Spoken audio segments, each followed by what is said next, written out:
ಲೋಕದ ಡೊಂಕ ನೀವೇಕೆ ತಿದ್ದುವಿರಿ, ನಿಮ್ಮ ನಿಮ್ಮ ತನುವ ಸಂತೈಸಿಕೊಳ್ಳಿ, ನಿಮ್ಮ ನಿಮ್ಮ ಮನವ ಸಂತೈಸಿಕೊಳ್ಳಿ, ನೆರೆಮನೆಯ ದುಃಖಕ್ಕೆ ಅಳುವವರನ್ನು ಮೆಚ್ಚ ಕೂಡಲ ಸಂಗಮ ದೇವ. ಇದು ಬಸವಣ್ಣನವರ ವಚನ.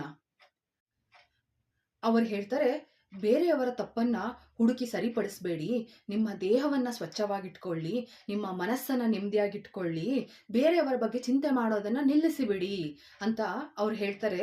ಇದು ಕೂಡಲ ಸಂಗಮನನ್ನ ಮೆಚ್ಚಿಸೋದಕ್ಕೆ ದಾರಿ ಅಂತ. ಬಸವಣ್ಣನವರು ಈ ವಚನವನ್ನು 12ನೇ ಶತಮಾನದಲ್ಲಿ ಬರೆದಿದ್ದಾರೆ. ಅದು ನಾವೆಲ್ಲರಿಗೂ ಗೊತ್ತೇ ಇದೆ.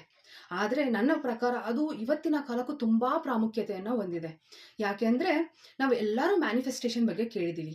ಮ್ಯಾನಿಫೆಸ್ಟೇಷನ್ ಅಂದ್ರೆ ಏನು? ನಾವು ಒಳ್ಳೆ ಯೋಚನೆ ಮಾಡಿದ್ರೆ ಒಳ್ಳೆಯದೇ ಆಗುತ್ತೆ, ನಾವು ಕೆಟ್ಟ ಯೋಚನೆ ಮಾಡಿದ್ರೆ ಕೆಟ್ಟದ್ದೇ ಆಗುತ್ತೆ ಅಂತ. ಬಸವಣ್ಣನವರು ಈ ವಚನದಲ್ಲಿ ಕೂಡ ಅವರು ಅದನ್ನೇ ಹೇಳಿದ್ದಾರೆ. ನಮ್ಮ ಮನಸ್ಸನ್ನು ನೆಮ್ಮದಿಯಾಗಿಟ್ಕೊಳ್ಬೇಕು, ಒಳ್ಳೆ ಆಲೋಚನೆಗಳನ್ನ ಮಾಡಬೇಕು ಅಂತ. ಈ ರೀತಿ ಮಾಡೋದ್ರಿಂದ ನಮ್ಮ ಮನಸ್ಸಿನ ನೆಮ್ಮದಿ ಹಾಗೂ ಶಾಂತಿ ಹೆಚ್ಚಾಗುತ್ತೆ. ನಾವು ಯಾವಾಗಲೂ ಒಳ್ಳೆಯದನ್ನೇ ಯೋಚಿಸ್ತಾ ಇರಬೇಕು ಅನ್ನೋದನ್ನ ಅವ್ರು ಹೇಳ್ತಾರೆ. ಇದೇ ಅಲ್ವಾ ಮ್ಯಾನಿಫೆಸ್ಟೇಷನ್ ಸಾರಾಂಶ. ಧನ್ಯವಾದ.